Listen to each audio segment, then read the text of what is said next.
Assalamualaikum warahmatullahi wabarakatuh.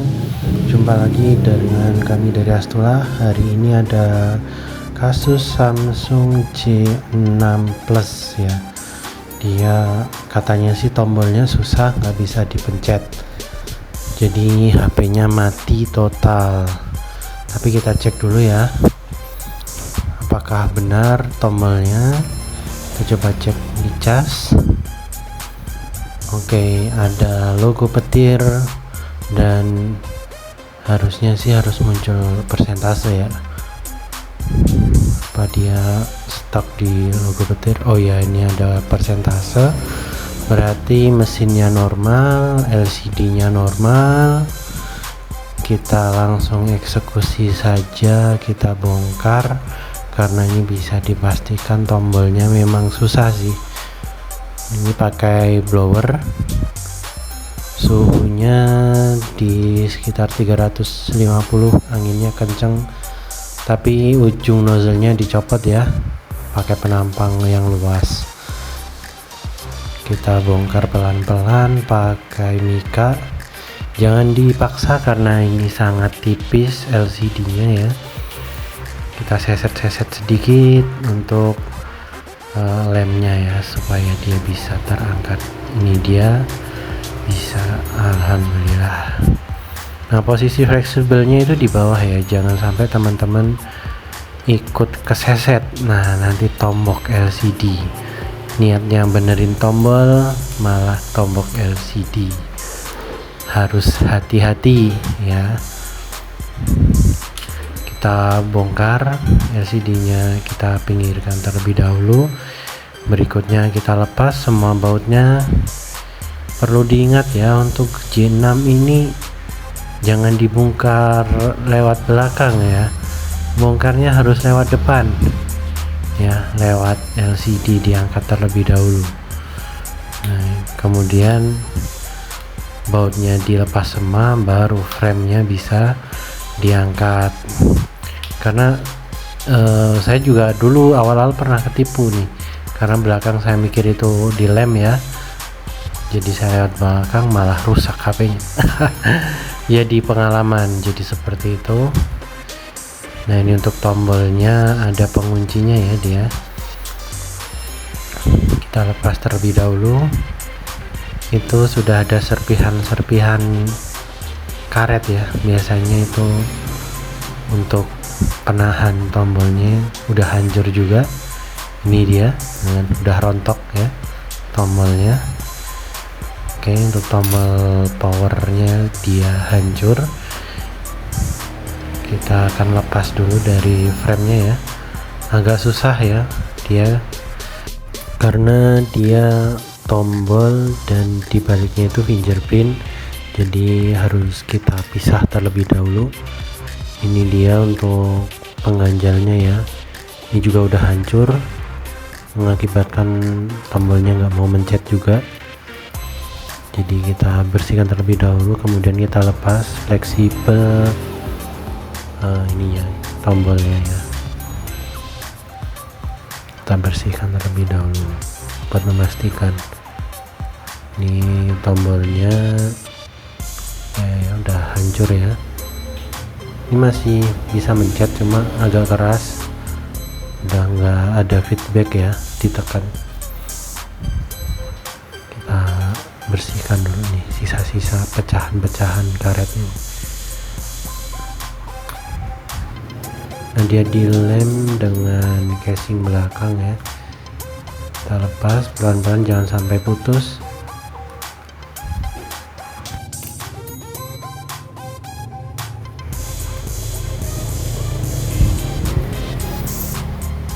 Untuk mempermudah pelepasannya kita tambahkan thinner ya, atau alkohol juga bisa, karena lemnya lumayan kuat nih.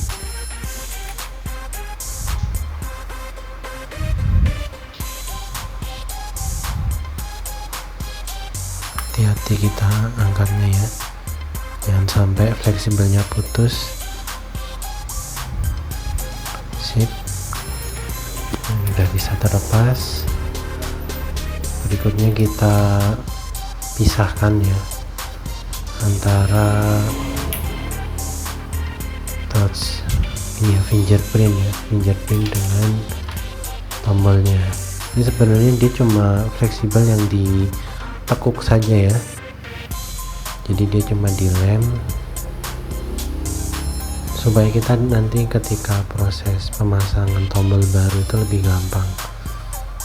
Nanti kita lem kembali setelah pemasangan ganti tombolnya selesai. Ini cuma semacam double tip aja ya teman-teman. Kita bersihkan. Ini nanti kita ganti dengan double tip yang baru.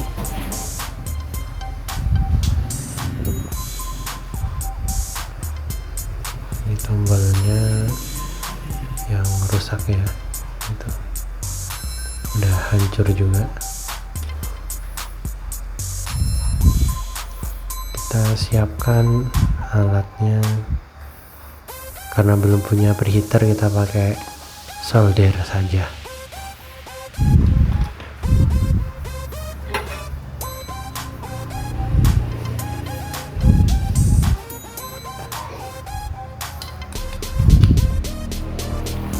Untuk settingan panasnya di 340-350 derajat Celcius. Ini saya pakai 355. Tapi beda solder, beda ukuran ya. Menyesuaikan. Nah, ini kita panaskan terlebih dahulu.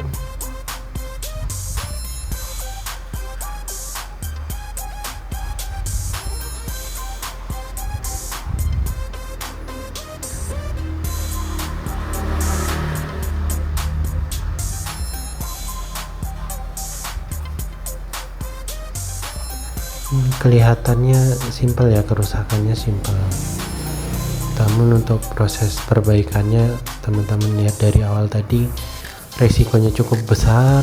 Kita harus bongkar LCD, yang dimana LCD juga sangat tipis. Kalau nggak hati-hati kita juga malah nanti akan tombok LCD. Nah, yang kita eksekusi adalah tombol kecil ini. Jangan dipaksa ya, untuk ini tunggu benar-benar sudah bisa diangkat tanpa paksaan supaya kakinya tidak terangkat ya. Ketika digeser saja sudah bisa. Nah, ini udah langsung tinggal geser saja, jadi kaki-kakinya itu tidak rusak, sehingga untuk pemasangan tombol yang baru lebih mudah dan presisi. Kita berikan timah cair ya, sedikit saja untuk memperkuat nanti tombol barunya terhubung dengan baik dengan kaki-kaki konektor tombol ini. Kita tunggu sampai dia berbentuk bola-bola timah ya, baru berikutnya kita tinggal pasangkan tombol yang baru. Ini udah terbentuk ya bola-bola timahnya. Kita ambilkan tombol yang baru. Ini dia tombol yang baru, tinggal kita presisikan saja, tekan-tekan supaya kakinya merekat rata ya. Jangan hanya sekedar merekat ya, tapi harus benar-benar rata, kuat, supaya nanti dia juga awet gitu. Oke, udah cukup lah, tinggal kita bersihkan ya ini bekas-bekas timah dan fluknya. Ini kakinya kita cek apakah sudah presisi ya. Kita bersihkan sisa-sisa timahnya supaya nanti tidak mengganjal ketika proses pemasangan. Kita bersihkan menggunakan cairan thinner, bekas-bekas fluk, timah, dan lem-lem sebelumnya itu supaya bersih.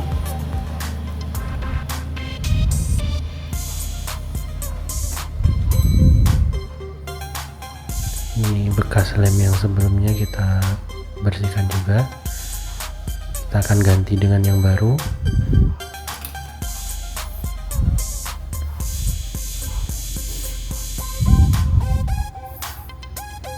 Kita keringkan supaya cepat ya, biar bisa langsung kita aplikasikan lem yang baru ya.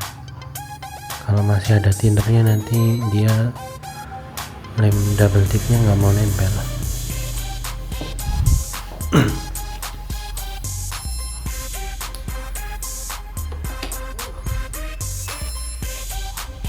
Kita berikan double tip.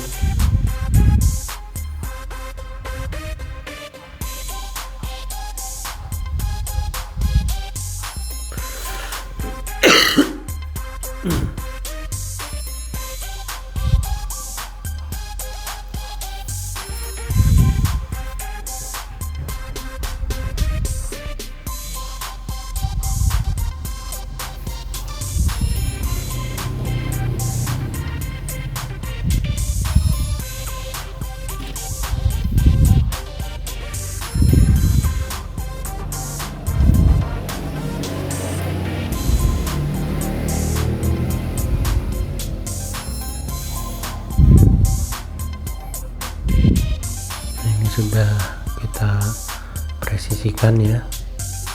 Jadi sebenarnya dia cuma dibekuk saja ya untuk fleksibelnya ya. Jadi tinggal kita pasang supaya merekat kuat. Kita beri lem secukupnya, dikit aja, nggak usah banyak-banyak ya. Nah udah cukup itu, nanti tertekan oleh frame juga nantinya.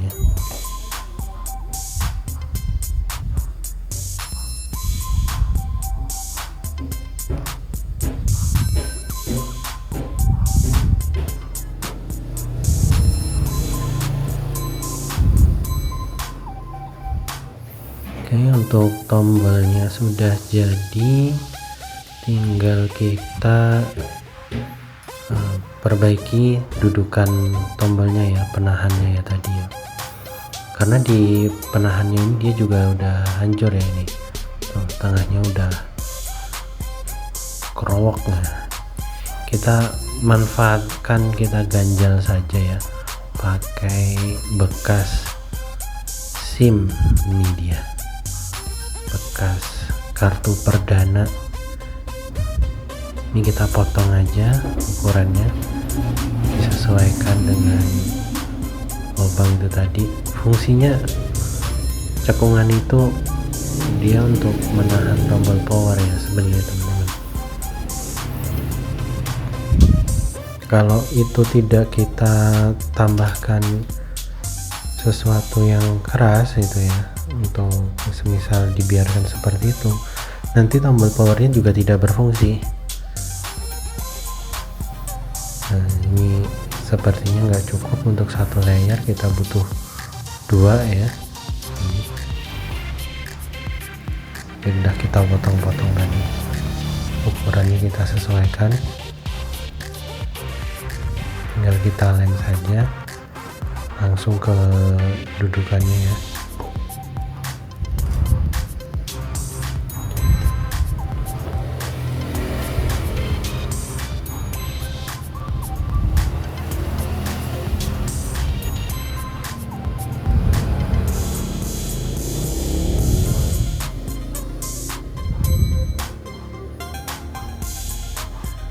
Ini satu kurang ya.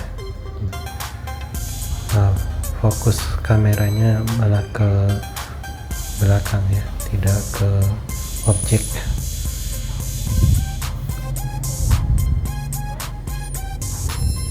Nah ini udah dilem keduanya, kita tambahkan sedikit lem dan kita tutup dengan tisu ya, potongan tisu kecil. Supaya apa? Supaya tombolnya awet juga. Ini yang kedua, lapisan yang keduanya tadi ya. Nanti setelah ini kita tambahkan sedikit tisu ya. Kenapa? Supaya dia tidak terlalu keras. Kalau terlalu keras nanti dia juga mempercepat proses rusaknya tombol gitu. Ini udah rata ya, karena tombolnya itu juga sangat rapuh ya teman-teman, untuk tombol on off itu sebenarnya switchnya. Makanya sebenarnya dari pabrikannya itu dia dari karet ya. Nah, karena kita nggak ada karet, kita pakai itu aja. Nah, ini kita coba bisa berfungsi dengan baik ya. Kedengaran tidak ya, cetik-cetik ya. Nah, seperti itu.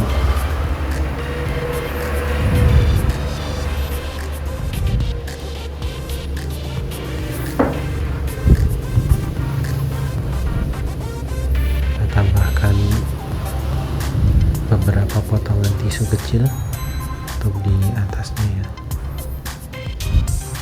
supaya dia agak-agak empuk gitu ya, agak empuk, nggak terlalu keras, jadi nanti tombolnya juga lebih awet. Tisu kita potong sedikit, kemudian kita kasih lem supaya tidak lepas.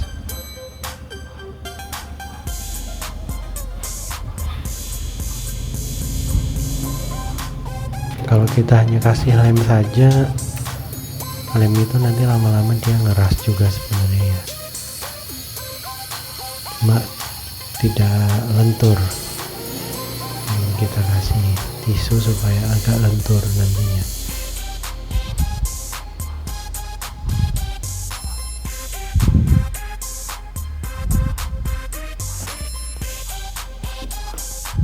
Baiknya sih pakai karet ya, cuma kan kita nggak punya karet yang agak keras ataupun agak lentur yang pas buat tombolnya, jadi ya kita akalin saja pakai lem dan tisu ya.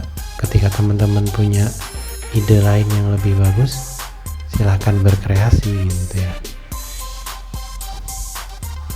Ini yang penting kita fungsi dari tombolnya ini berfungsi dengan baik, seperti itu. Ini dia sudah jadi, tinggal kita rakit kembali ya untuk HP-nya.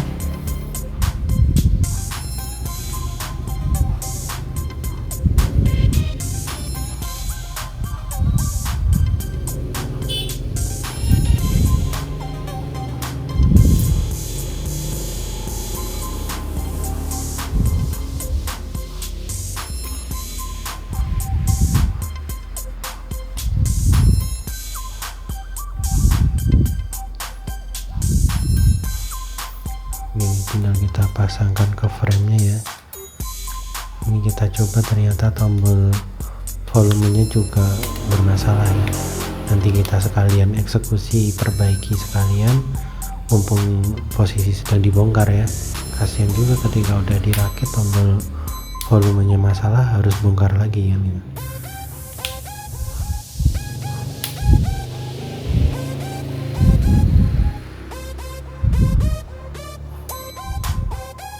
Kita rapikan remnya ya. Berikutnya kita coba tes sebelum kita pasang semua bautnya ya.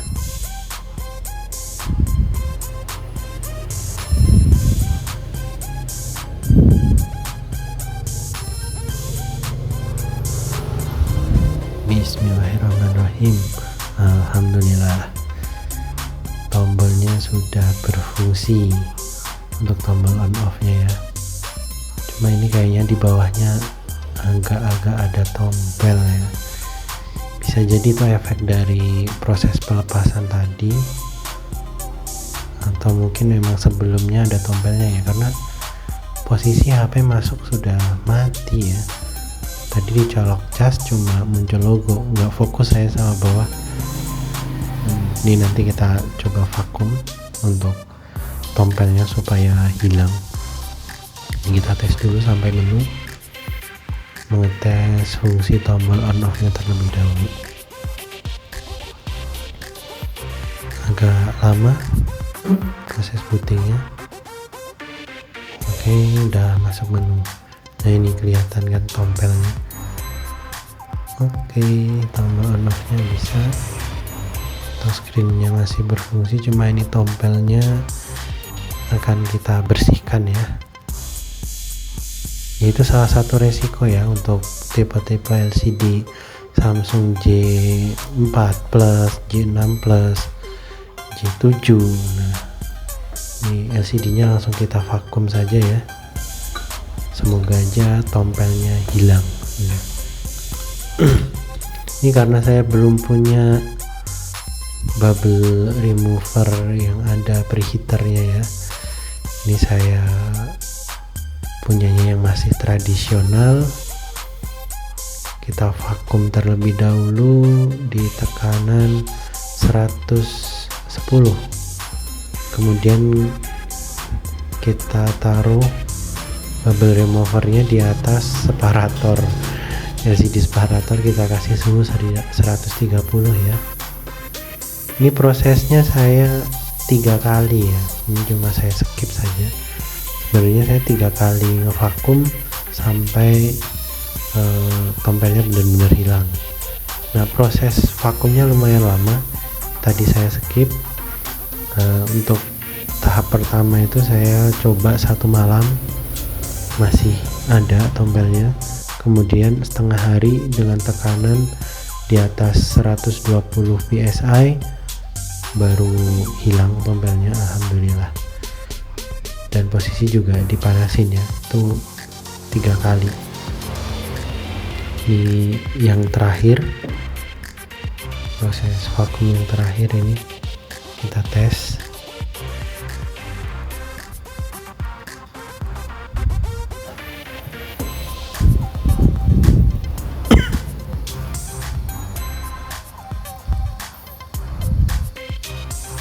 Ini kita tunggu terlebih dahulu sampai masuk ke menu. Nah, tapi ini udah agak kelihatan ya, tompelnya sudah hilang, alhamdulillah. Masih ada dikit nih. Ini 1 kali lagi kita vakum.